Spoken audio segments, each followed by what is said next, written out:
Bibles then this morning to Daniel chapter 11.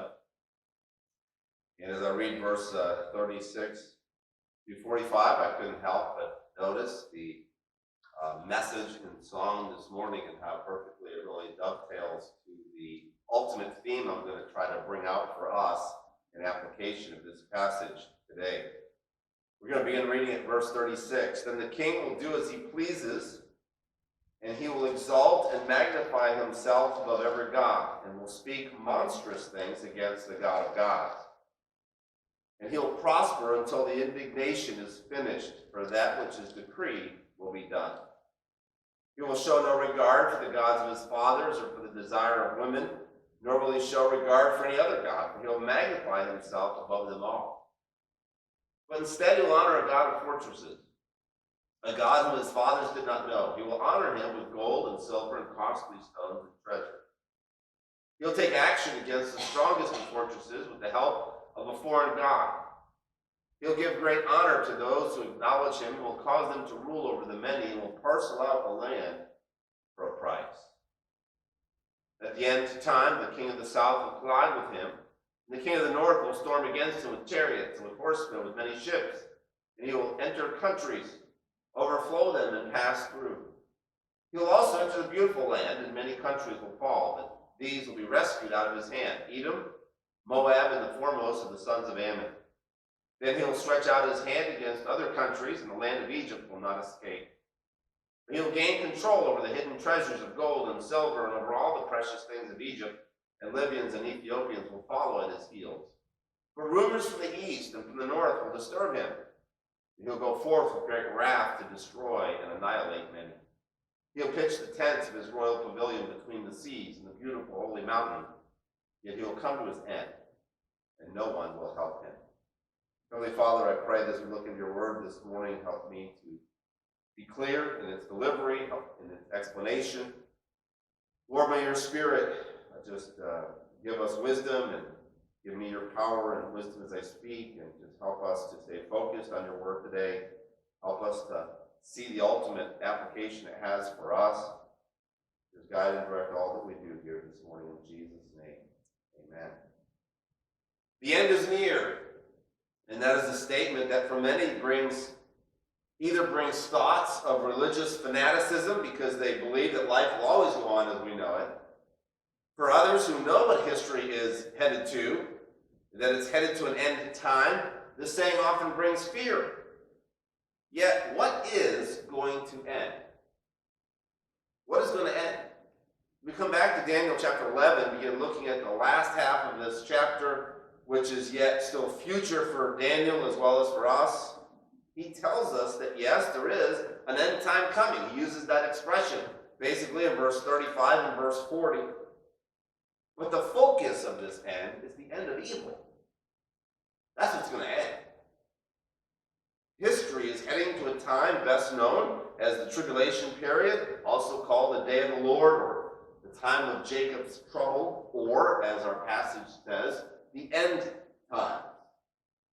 This time of cataclysmic judgment, the world leader who is evil incarnate will result in God's final judgments of all that is evil, not the least of which is the final leader, world leader known as the Antichrist.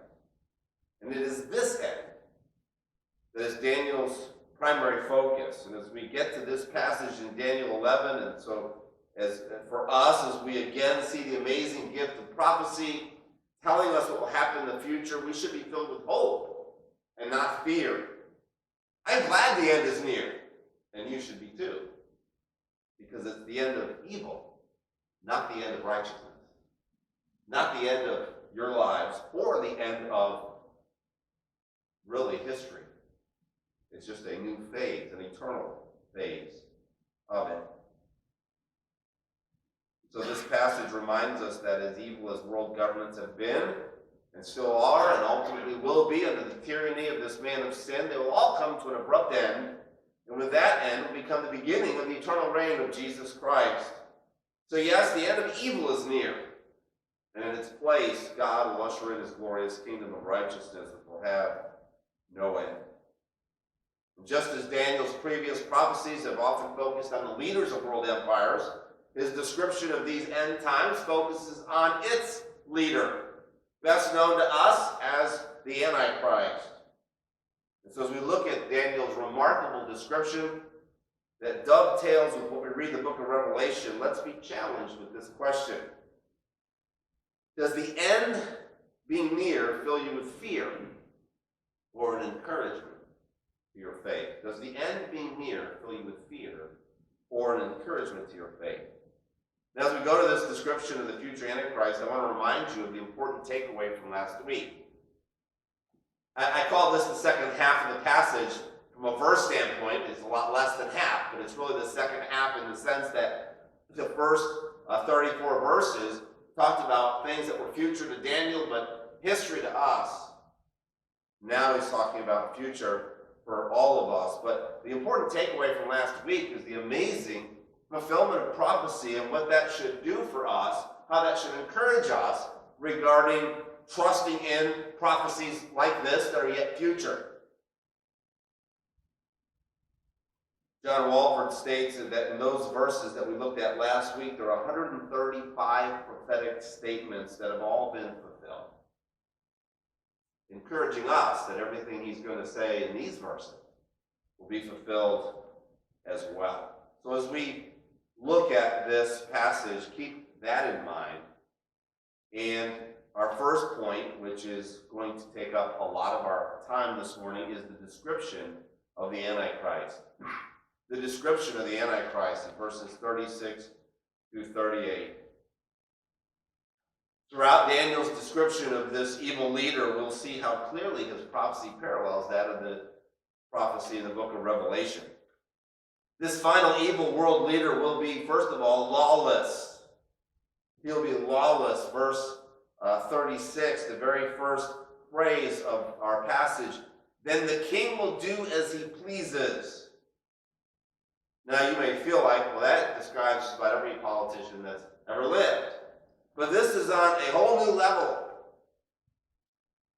Daniel 7:23 tells us, thus he said, as for the fourth beast, there shall be a fourth kingdom on earth, which shall be different from all the kingdoms, and it shall devour the whole kingdom and trample it down and break it to pieces. And then verse 25 goes on to say, he shall speak great words against the Most High, and he shall wear out the saints of the Most High, and think to change times and laws. They shall be given into his hand until a time and a times and the dividing of time. So this man will have no regard for anything that goes before him. People, laws, faith, systems, beliefs. He will simply do whatever he wants. He is described here as someone who will do what he pleases. He's described in 2 Thessalonians chapter 2, verse 3, as the lawless one. Notice what Paul says, let no one deceive you in any way. For that day will not come unless the rebellion comes first, and the man of lawlessness is revealed, the son of destruction. The man of lawlessness. Again, just to make sure you make the connection, verse 25 of Daniel 7, we saw how he changes times and laws. We're seeing kind of a precursor to that today, in a sense, because every time you turn around, it seems like there's a new law that's circumventing an old law. There are laws that today that basically run totally contrary to our Constitution, our governing document that's supposed to govern and document our laws, be a foundation of those things. Those given the responsibility to keep law and order are now becoming criminalized, both in the media and by those proclaiming a new form of justice. So imagine what life will be like in the future when you have this one who's controlling the entire world, not just a president of a country or a nation. And he's the full embodiment of lawlessness. And yet, the main point of this passage is this. His end is near. His end is near. And therefore the end of evil is near. Believers in Jesus Christ will one day witness this end and rejoice in the kingdom that Christ will bring, a kingdom full of righteousness. So this man is described as being lawless, as doing whatever he pleases. If something isn't the way he wants it, he'll simply change the law. Secondly, he's blasphemous. He's blasphemous. He'll magnify himself. Again, verse 36. He'll magnify himself above every god and will speak monstrous things against the God of gods. He'll speak monstrous things. He proclaims himself ultimately to be God and allows for no other worship. 2 Thessalonians 2:4 says, who opposes and exalts himself against every so-called God or object of worship, so that he takes his seat in the temple, proclaiming himself to be God. And what Paul is referencing here is what we talked about some last week and in previous messages, where the Antichrist will go into the temple and he'll desecrate the temple. Revelation teaches us that he'll do this at the midpoint of the tribulation period. So it's really important that we kind of understand what we're talking about here. You know, when he first comes on the scene, he unifies the world, not only politically, but religiously. And so there's this one world religion, basically, that is being enforced. But that ends at the midpoint of the tribulation. Or maybe we can see it this way. It's converted away from whatever is the focal point of that one world faith to this scenario where everyone will be required to worship him. Revelation 13 speaks to this. Revelation 13, verses 4 through 6. They worship the dragon, for he had given his authority to the beast. And they worship the beast, saying, who is like the beast and who can fight against it? And the beast was given a mouth. Notice this next expression as we think about what is said here in Daniel about him being blasphemous. The beast was given a mouth, uttering haughty and blasphemous words. It was allowed to exercise authority for 42 months. It opened its mouth to utter blasphemies against God, blaspheming his name and his dwelling, that is, those who dwell in heaven. Notice the time frame of that. It's 42 months. That's 3.5 years. This is the second half of the tribulation. The first half of the tribulation, we don't know exactly how it's going to be played out, but the first half of the tribulation, he's presenting himself as Israel's friend. He has a covenant, a treaty with Israel. He's not requiring people to worship him yet. It's this midpoint of the tribulation where his full evil is manifested. It's even at this point the Bible speaks to Satan basically totally empowering him. And so that is when he brings about the things that we're familiar with in regards to this, the mark of the beast and the worship of the beast, etc. And so I want you to notice that all three passages, Daniel, 2 Thessalonians, and Revelation, don't just describe the Antichrist as seeing himself as God, but his exaltation of himself involves blasphemous attacks against the true God. As Daniel 11:36 says, he speaks monstrous things against the God of God. So not only is he lawless and blasphemous, but he also is prosperous. Verse 36, the last part of verse 36, he will prosper until the indignation is finished. For that which is decreed, he will be done. Now we're going to see details of his overall success in conquering the world a few verses later, so I'm not going to dwell on it here. But what I want to point out right now is that all of this prosperity, all of this power, all of this success that he is having is still all under the sovereign control of God. Notice that last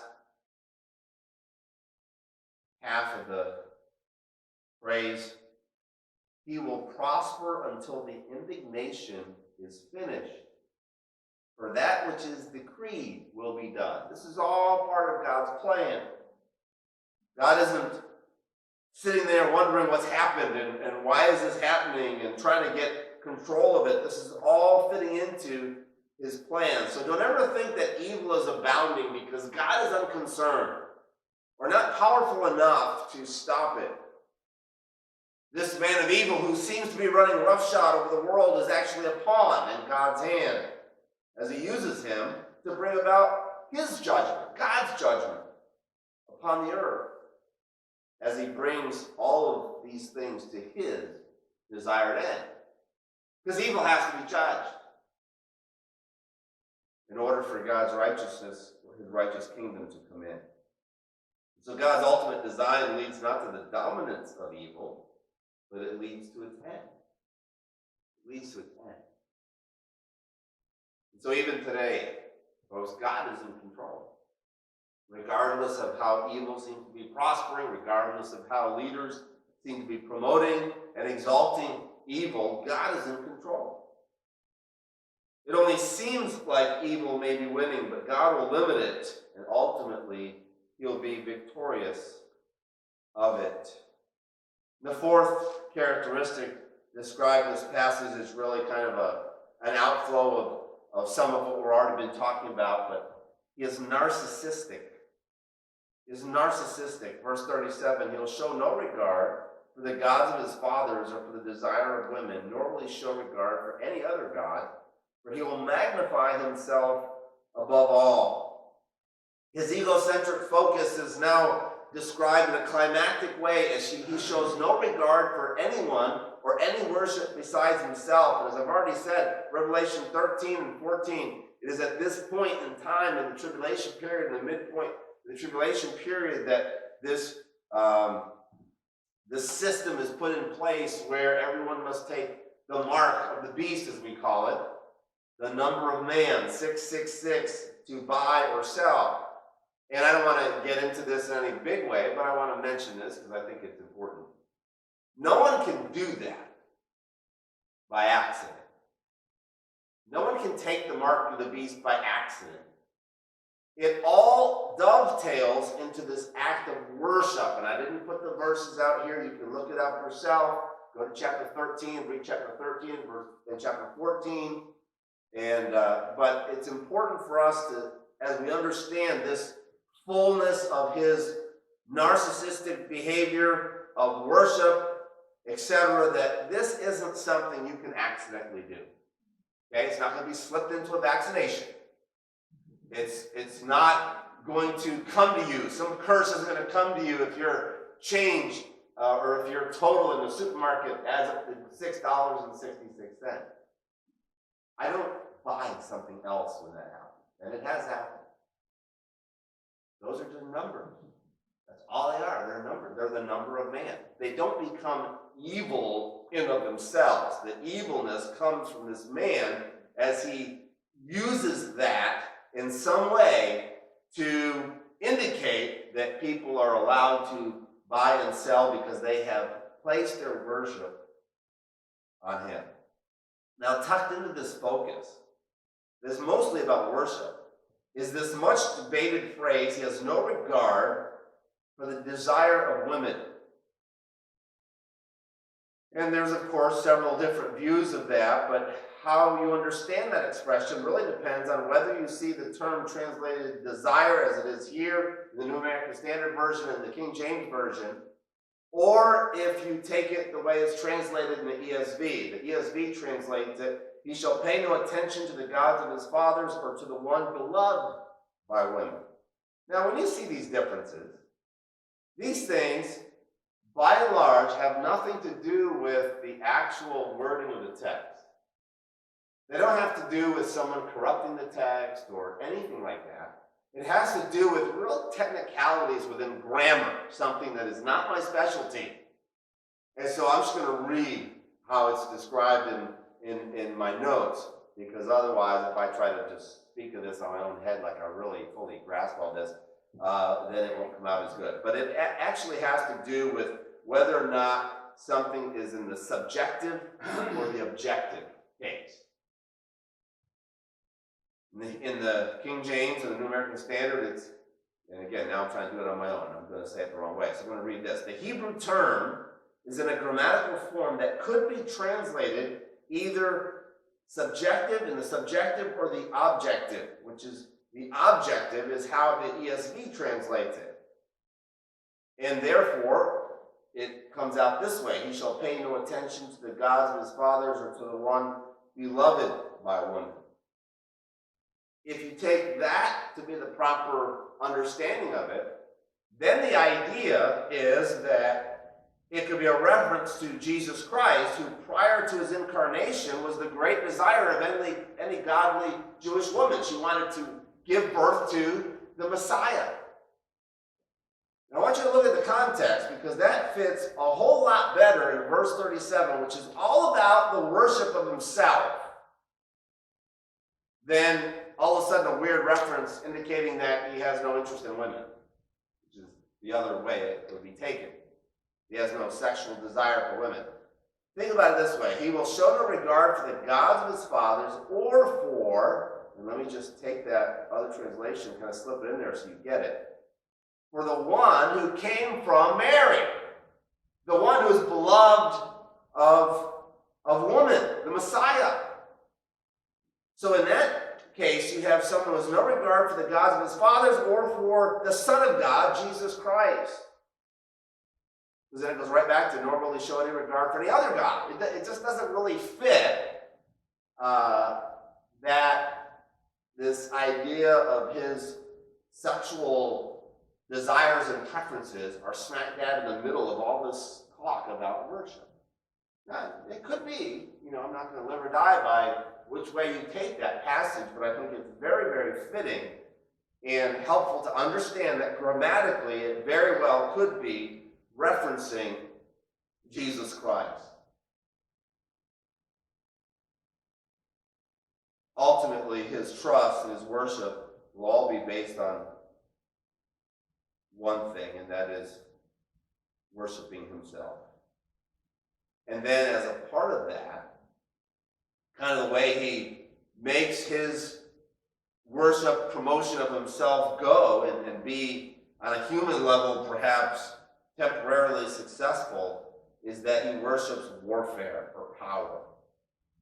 His God is said to be a God of fortresses, and this is another expression that creates a lot of debate into what this is being talked about. Verse 38, but instead he will honor a God of fortresses, a God whom his fathers did not know. He will honor him with gold, silver, costly stones, and treasures.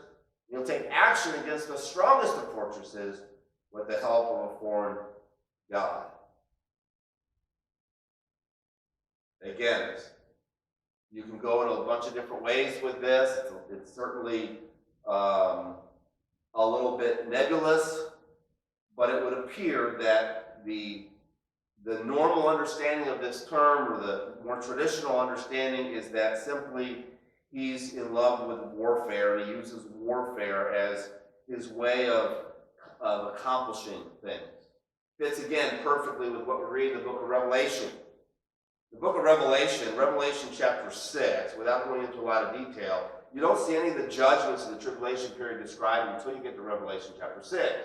First couple chapters are the letters to the 7 churches, etc. And you get to chapter 6, and almost immediately, Revelation 6:4 says that peace is taken from the earth.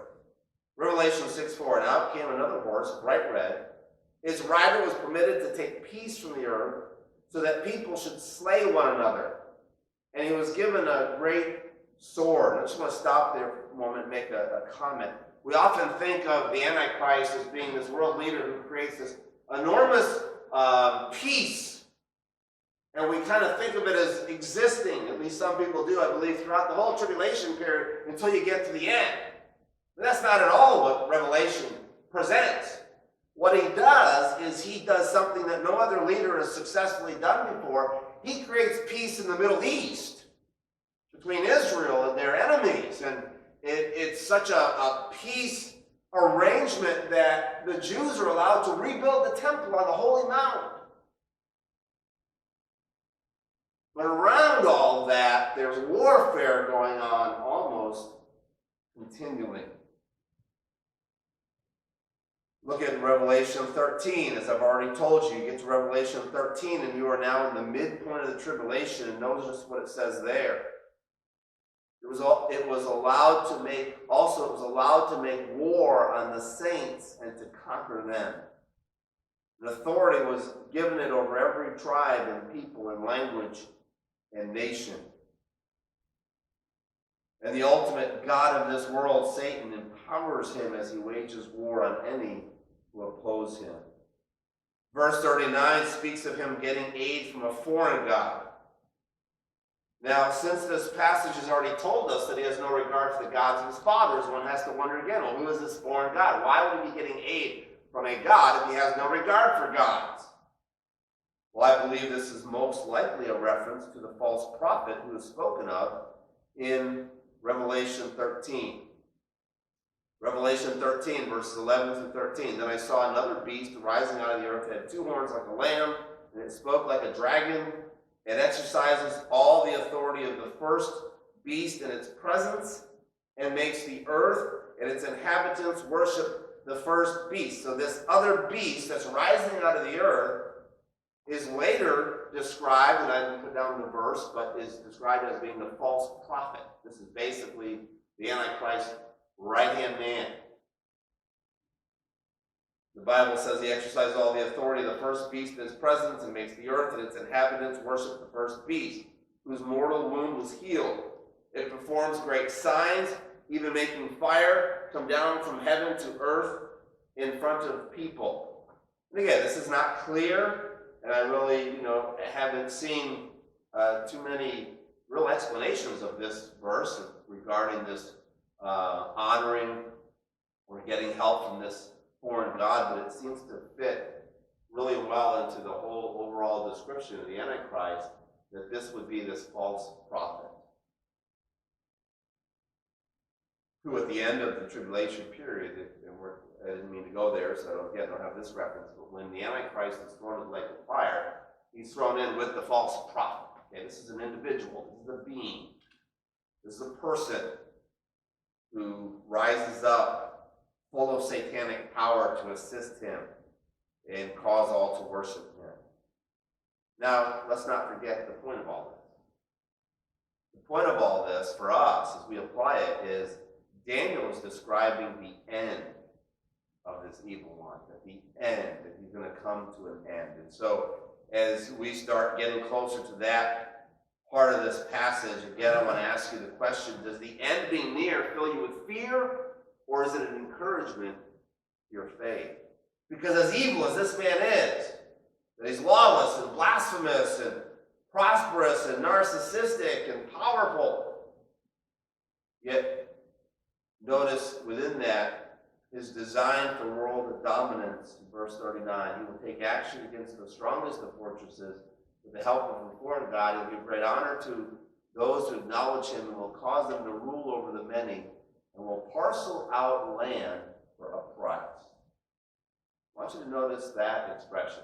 I think what we have here is this description about the one world government. We often hear about the one world government and involving a reorganization of the world into 10 regions that will be ruled by 10 kings under the authority, Antichrist authority. Well, that fits perfectly into this verse, that he gives great honor to those who acknowledge him and will cause them to rule over the many and will parcel out land for a price. So he's dividing the land, he's dividing the world, and he's having people under him who have been loyal to him to help govern. Revelation 13:1, again, I saw a beast rising out of the sea with 10 horns and 7 heads, with 10 diadems on its horns and blasphemous names on its heads. Those 10 horns are no doubt symbolic of these 10 leaders, these 10 kings, if you will. Revelation 17:12 actually explains it that way. The 10 horns which thou sawest are 10 kings, which have received no kingdom as yet, received power as kings 1 hour with the beast. Obviously, that 1 hour phrase is more symbolic of a short amount of time. Not like 60 minutes they had power and then that was it. But then notice the deterioration, number 3.3, the deterioration of his design. He's ruling the world. He's dominant. He's got everybody doing what he wants. But that soon starts to crumble. Look at verse 40. At the end time, the king of the south will collide with him, and the king of the north will storm against him with chariots, with horsemen, with many ships. And he'll enter countries and overthrow them and pass through them. What often is not understood about the tribulation period is that although he initially presents himself as a man of peace, he seems to unite the world. As you get towards the end of the tribulation period, what you see both here and in Revelation is a rebellion against him. And a major world war that's been going on in different ways, perhaps throughout the time, but it comes to a head where now some of these nations and some of these areas are turning against him. The major world war, that major world war ultimately ends at the Battle of Armageddon. Notice the timing of the uprising, verse 40 says it's at the end time. The end time. So though now it also tells us in the end of verse 40 that he's successful in overcoming this particular threat. He will enter countries, overflow them, and pass through. He'll enter into the beautiful land, which is a reference to Israel, and probably more specifically Jerusalem. But this threat, this rebellion is not an isolated thing. The armies of the world are in conflict. And suddenly he finds out, as he's going through these lands and as he's setting up himself in the beautiful land. Notice verse 42, he'll stretch out his hand against other countries, and the land of Egypt will not escape. He'll gain control over the hidden treasures of gold and silver and over all the precious things of Egypt, and Libyans and Ethiopians will follow at his heels. So it looks like he's still having all this success. But then notice verse 44. But rumors from the east and from the north will disturb him. He'll go forth with great wrath to destroy and annihilate many. Once again, Revelation speaks to this. In Revelation chapter 16, verse 12 through 16, the sixth angel poured out his bowl on the great river Euphrates, and its water was dried up to prepare the way for the kings from the east. This coalition, these armies, this rumor that he hears from the east and from the north is the fact that somehow this coalition of Asian countries has somehow crossed over what has usually been thought of as an impenetrable natural barrier, the Euphrates River, because God, in the sixth judgment, actually, it's a judgment of drying up the Euphrates so that they could do this. Revelation goes on to say, I saw coming out of the mouth of the dragon, out of the mouth of the beast, and out of the mouth of the false prophet, 3 unclean spirits like frogs. For they are demonic spirits performing signs who go abroad to the kings of the whole world to assemble them for battle on the great day of God the Almighty. Behold, I am coming like a thief.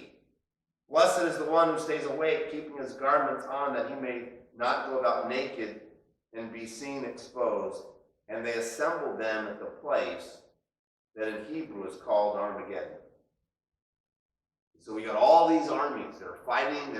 Many of them are coming against the Antichrist. Then there's this satanic deception that God would have to be the one overriding all this and causing all this. If it's accomplishing what I think it is, it ultimately is accomplishing bringing all these armies together for battle. What's unclear, and I kind of wonder about, is, okay, they're at least some of them are coming to battle against the Antichrist, some of them are with the Antichrist. Are they going there to fight each other, or is this demonic spirit performing signs, etc., somehow convincing them all to kind of forget about their animosity towards each other and go to battle against God? That's kind of how I understand it. Either way, what we know for sure is God uses all this to get them all into this one place, the Valley of Megiddo, or Armageddon, a place that Napoleon once said is the most natural place from a geographical, topographical, understanding, the natural place for all the armies of the world to be gathered. And it is at that point that we see, lastly, the Antichrist doom. Verse 45, he will pitch the tents of his royal pavilion between the seas and the beautiful holy mountain, yet he will come to his end, and no one will help him. And certainly we know how that happens, right? I didn't put the verses in for this. In Revelation 19, Christ comes and just defeats them all instantly with the word from his mouth. The sword coming forth out of his mouth. This is the end that is near. The end of the wicked. The end of this wicked leader. The end of all sin is ultimately he and the false prophet, and Satan is bound for 1,000 years. And of course you have the 1,000-year millennial kingdom, but then ultimately all are judged.